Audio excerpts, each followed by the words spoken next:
Hello guys, আমি আজ কয়দিন ধরে ঝড়ে ভুগছি। শ্বাস ফেলাইতে পারি না। জ্বর একবার উঠে আবার কমে, আবার ঘাম দিয়ে শরীরটা ছন্নন ছন্নন করে। কিছু খেতে পারি না, মুখে স্বাদ নেই।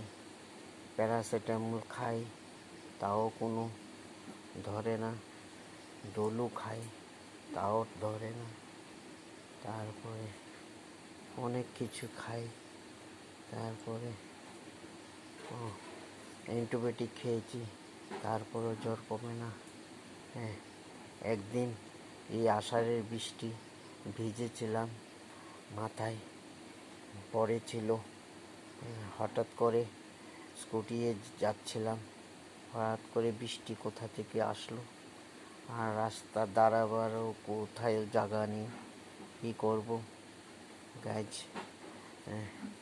এই বৃষ্টি পড়েছে মাথায়, এটা যে এত ভয়ানক অসুখ নেবে আমি কখনো ভাবিনি গাইজ।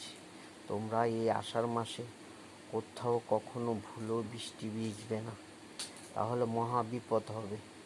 এই অসুখ হলে আর সারাতে পারবে না, ডাক্তার বেটে খাওয়ালে হবে না। তা ভয়ঙ্কর ভয়ঙ্কর ভয়ঙ্কর এই আষাঢ়ের বৃষ্টি তো খারাপ হয়ে বলে আর লাভ নেই গাইজ।